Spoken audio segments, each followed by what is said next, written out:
Good day all. Thank you for being here to listen to my CEDAR Workshop presentation.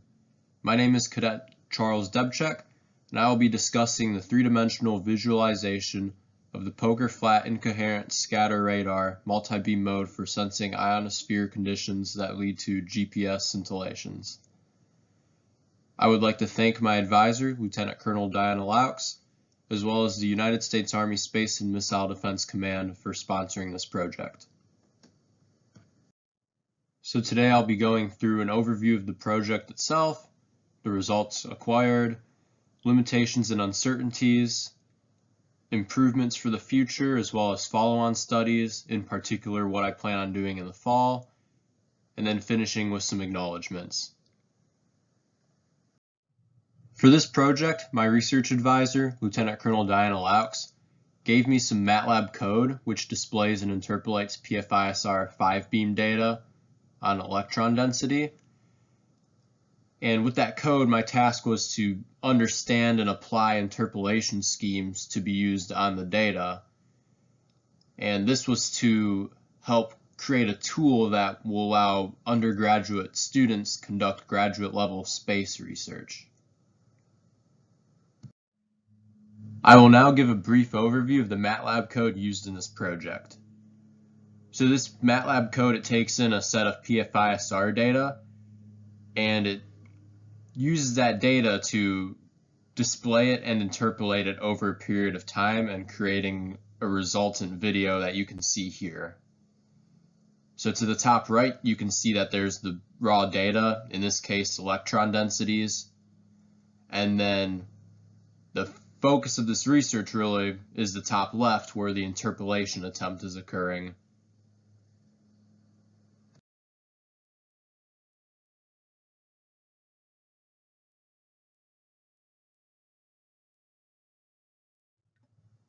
There were a few things that stuck out to me about this code that I was given.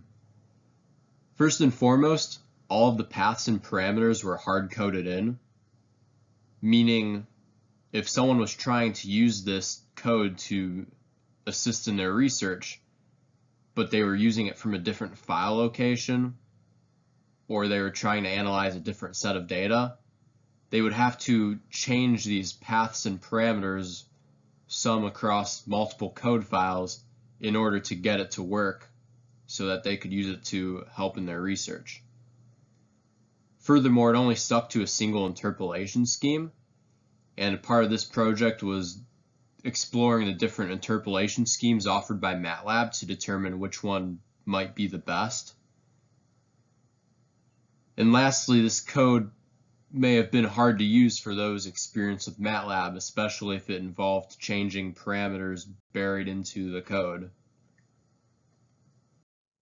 The code itself takes in the following parameters to be able to display and interpolate the data: the day, month, year, and times that are being analyzed, the beam code, which corresponds to the region of the ionosphere that's being analyzed by the PFISR, the mode, which is the specific beam pattern that's labeled as a hex number within the data, the PRN, which is the pseudo-random noise code, which is used in acquiring the data, and then the receiver type, which we're currently using the Illinois Institute of Technology receivers.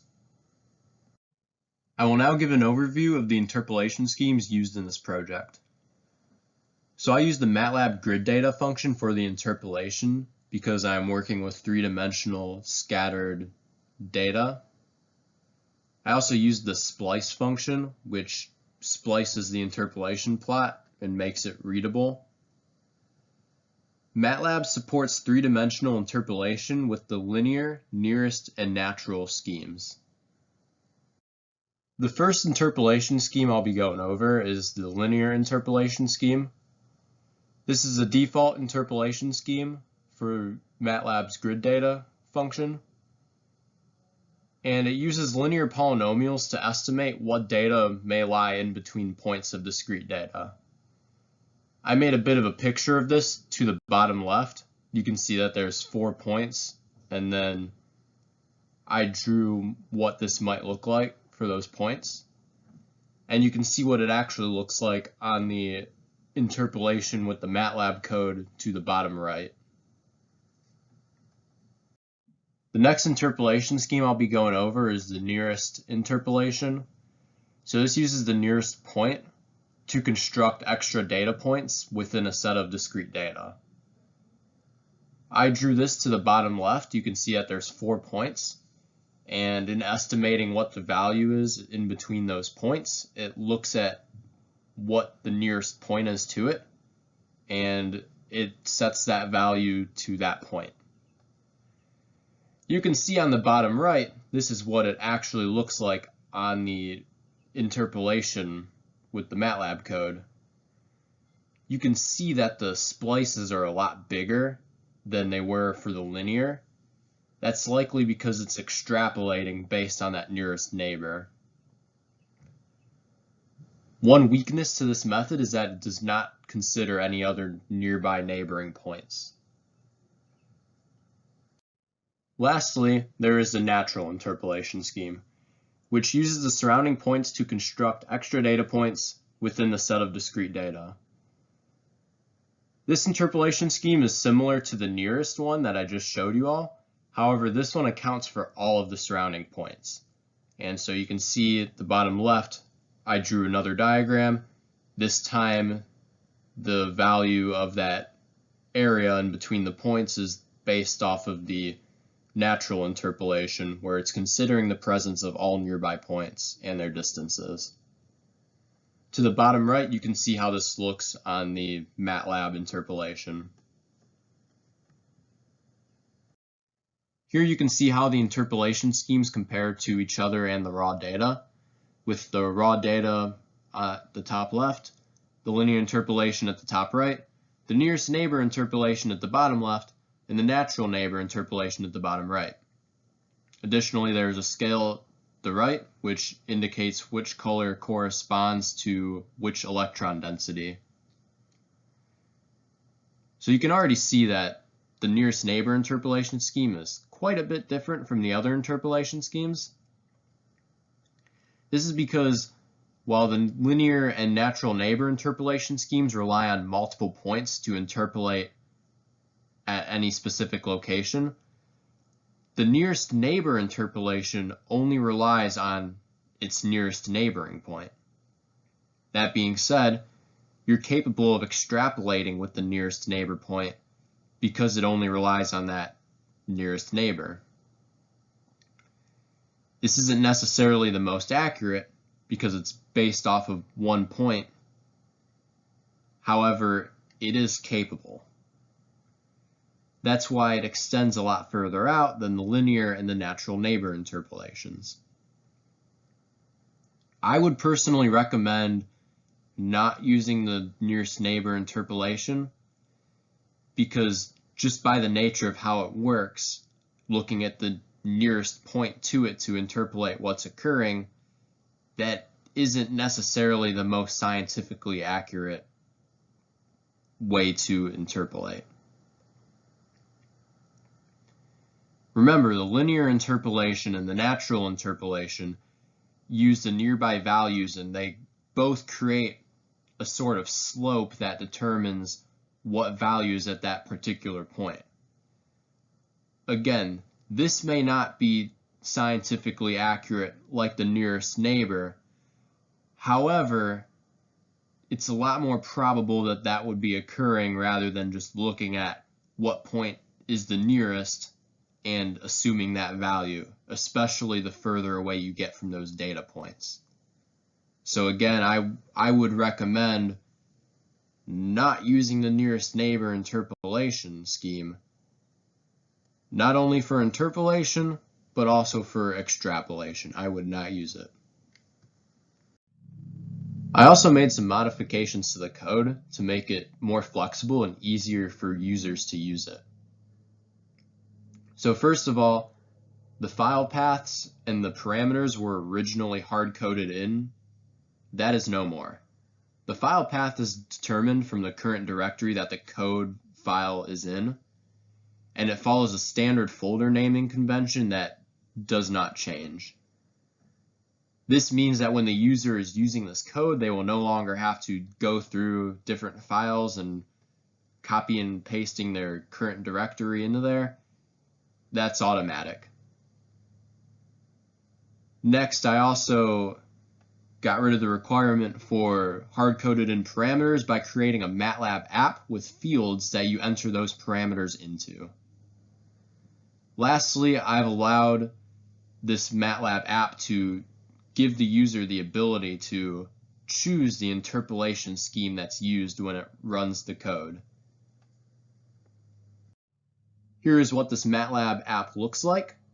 You can see that there's the different parameters that were mentioned earlier in this presentation that can be entered as text fields on this app. And so you enter those values and you pick which interpolation scheme you'd like to use, either linear, nearest, or natural. And then you can run this to display and interpolate the data that you've chosen. There are some limitations and uncertainties to this project. First of all, interpolation itself only predicts what is occurring between discrete points of data, meaning the interpolation scheme chosen may not necessarily reflect what is actually occurring. This can be mitigated by studying and understanding the underlying data and developing an interpolation scheme that best models what actually occurs with that type of data.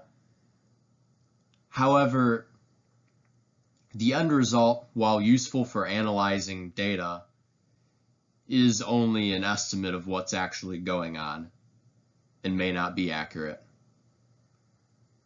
Second, this project relied on the accuracy of the PFISR data being used. There were uncertainties associated with the electron densities, and those should be taken into account when displaying and interpolating the data.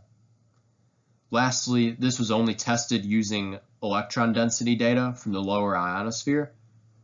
Changing the data type and the location may produce different results, especially with the electron densities having higher uncertainties as altitude increases. So that should be taken into account with this project. There are some improvements that could be made to this project. First of all, there are errors that do occur when running the code. And although these errors are not significant and do not impede use of the app or the code, they can be a little annoying. And perhaps there are things in the code that could be better optimized and fixed in order to prevent errors that actually do impede use of it from occurring with future users who may not be too familiar with MATLAB code. Next, I can look at displaying and interpolating other sets of data. And lastly, I could look at displaying and interpolating data from different regions of the ionosphere. It should be noted that with this project, the radar mode used was specifically developed to target the E region. However, it still does sense the F region. And with the data that was used, electron density uncertainty did increase with the altitude. Hence why this project targeted the lower region of the ionosphere rather than the upper region with the electron density. There are some follow-on studies that can occur as a result of this project. First, I could look at using other software such as STK or ArcGIS to display and interpolate the three-dimensional PFISR data. I could also help create other tools to aid in undergraduate space research. Lastly, I could look into developing new interpolation schemes to better reflect what occurs. This fall at the United States Military Academy at West Point, I will be focusing on the interpolation and visualization of the data. In particular, I am most interested in looking into developing my own interpolation scheme that could better model what's going on than the grid data and the default MATLAB interpolation schemes. So that's where my interests lie, and that's where I plan on continuing this research. I would like to acknowledge that this material is based on work supported by the Poker Flat Incoherent Scatter Radar, which is a major facility funded by the National Science Foundation through Cooperative Agreement AGS-1840962 to SRI International. I would also like to acknowledge my research advisor, Lieutenant Colonel Diana Laux, for helping me and guiding me through this project. And lastly, I would like to thank the United States Army Space and Missile Defense Command for sponsoring this project. Here are the references that were used throughout the duration of this project. I would like to thank you all for taking the time out of your day to listen to my presentation on the project I did last semester at West Point. My email is available on this slide, as you can see. Please feel free to send me any comments, feedback, concerns. I would appreciate it all, as I am continuing this research into the fall semester at West Point with an emphasis on the interpolation and visualization of the data. Thank you all very much and have a wonderful day.